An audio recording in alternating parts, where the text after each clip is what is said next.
Centring ಮರ ಬಿದ್ದು ಬಾಲಕಿ ದುರ್ಮರಣ, ಖಾಲಿ ಪೇಪರ್ನಲ್ಲಿ ಸಹಿ ಹಾಕಲು ಪಾಲಕರಿಗೆ ಒತ್ತಡ ಆರೋಪ. ಬಸ್ ಟಿಕೆಟ್ ದರ ಏರಿಕೆ ಬೆನ್ನಲ್ಲೇ ಕಾದಿದೆಯಾ ಮತ್ತೊಂದು ಶಾಕ್. ಆಟೋ ಪ್ರಯಾಣ ದರ ಹೆಚ್ಚಳಕ್ಕೆ ಪಟ್ಟು. ಕೇಂದ್ರ ಸಚಿವ ಕುಮಾರಸ್ವಾಮಿ 60% ಕಮಿಷನ್ ಆರೋಪ ಚಪಲಕ್ಕೆ ಹೇಳ್ತಿದ್ದಾರೆಂದು ಸಚಿವ ಚಲುವರಾಯಸ್ವಾಮಿ ಕಿಡಿ. ಥಿಯೇಟರ್ನಲ್ಲಿ ಕಾಲ್ತುಳಿತ ಪ್ರಕರಣ, ಕೋರ್ಟ್ ಆದೇಶದಂತೆ ಠಾಣೆಗೆ ಹಾಜರಾದ ನಟ ಅಲ್ಲು ಅರ್ಜುನ್.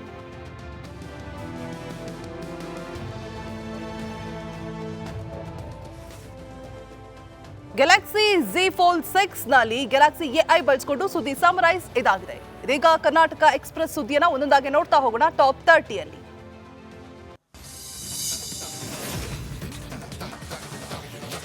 ಇನ್ನು ರಾಜಕೀಯದಲ್ಲಿ ಸಾಕಷ್ಟು ಬೆಳವಣಿಗೆಗಳಾಗ್ತಾ ಇವೆ. ಸಚಿವ ಸಂಪುಟ ಪುನರ್ರಚನೆಗೆ ಒತ್ತಡದ ಬೆನ್ನಲ್ಲೇ ಸಿಎಂ ಮಾಸ್ಟರ್ ಪ್ಲಾನ್ ಮಾಡ್ತಾ ಇದ್ದಾರೆ. ಇನ್ನೊಂದು ಕಡೆ ಸಚಿವರು ಮತ್ತು ಇಲಾಖೆಯ ಸಾಮರ್ಥ್ಯ ತಿಳಿಯೋದಕ್ಕೆ ಸಿಎಂ ಮುಂದಾಗಿದ್ದಾರೆ. ಹೀಗಾಗಿ ನಾಳೆಯಿಂದ ಸಿಎಂ ಇಲಾಖಾವಾರು ಪ್ರಗತಿ ಪರಿಶೀಲನೆ ನಡೆಸಲಿದ್ದಾರೆ. ಸಿಎಂ ಗೃಹ ಕಚೇರಿ ಕೃಷ್ಣಾದಲ್ಲಿ ಸಭೆ ನಡೆಯಲಿದೆ. ಸಚಿವರು ಅಧಿಕಾರಿಗಳಿಗೆ ಮಾಹಿತಿ ಸಮೇತ ಸಭೆಗೆ ಹಾಜರಾಗುವಂತೆ ಸಿಎಂ ಸೂಚನೆ ಕೂಡ ನೀಡಿದ್ದಾರೆ. 2025 ಸಾಲಿನ ಚಿತ್ರಸಂತೆಗೆ ಸಿಎಂ ಸಿದ್ದರಾಮಯ್ಯ 7ನೇ ಬಾರಿಗೆ ಚಾಲನೆ ನೀಡಿದ್ರು. ಚಿತ್ರಕಲಾ ಪರಿಷತ್ನಲ್ಲಿ ಕಾರ್ಯಕ್ರಮ ನಡೀತಾ ಇದೆ. ಈ ಬಾರಿ ಚಿತ್ರಸಂತೆ ಹೆಣ್ಣು ಮಕ್ಕಳಿಗೆ ಅರ್ಪಣೆ ಮಾಡಲಾಗಿದೆ. ಸಿಎಂ ಸಿದ್ದರಾಮಯ್ಯ ಕಲಾವಿದರು ಬಿಡಿಸಿರುವಂತಹ ಚಿತ್ರಗಳನ್ನು ವೀಕ್ಷಿಸಿದ್ರು. ಸಚಿವರಾದ ಭೈರತಿ ಸುರೇಶ್, MC ಸುಧಾಕರ್ ಸೇರಿ ಹಲವಾರು ಮಂದಿ ಭಾಗಿಯಾಗಿದ್ರು.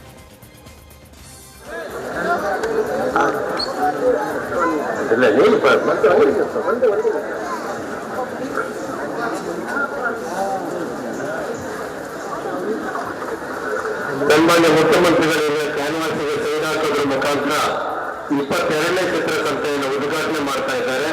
ಅವರಿಗೆ ಚಿತ್ರಕಲಾ ಪರಿಷತ್ನ ಪರವಾಗಿ ಹೃತ್ಪೂರ್ವಕವಾದಂತ ಅಭಿನಂದನೆ. ಸಚಿನ್ ಆತ್ಮಹತ್ಯೆ ಕೇಸ್ನಲ್ಲಿ ದಿನವೂ ಟ್ವಿಸ್ಟ್ ಸಿಗ್ತಾ ಇದೆ. ಪ್ರಿಯಾಂಕ್ ಖರ್ಗೆ ಆಪ್ತರ ಹೆಸರು ಕೇಳಿ ಬಂದಿರುವಂತಹ ಹಿನ್ನೆಲೆ ಪೊಲೀಸರು ಪ್ರಕರಣವನ್ನ ಮುಚ್ಚಿ ಹಾಕೋದಕ್ಕೆ ಯತ್ನಿಸ್ತಾ ಇದ್ದಾರೆ ಎನ್ನುವ ಪ್ರಶ್ನೆ ಕೂಡ ಮೂಡಿದೆ. ಇದರ ಬೆನ್ನಲ್ಲೇ ಸಚಿನ್ ಪಾಂಚಾಳ್ ಸಹೋದರಿ ಸುರೇಖಾ ಹೊಸ ಬಾಂಬ್ ಸ್ಫೋಟಿಸಿದ್ದಾರೆ. ಪ್ರಿಯಾಂಕ್ ಖರ್ಗೆ ಪರಿಚಯಸ್ಥರು ನಿನ್ನೆ ಮನೆಗೆ ಬಂದಿದ್ರು. ಸಿಐಡಿ ತನಿಖೆಯ ಬಗ್ಗೆ ಭರವಸೆ ಇದೆಯಾ ಎನ್ನುವ ಬಗ್ಗೆ ಕೇಳಿದ್ರು.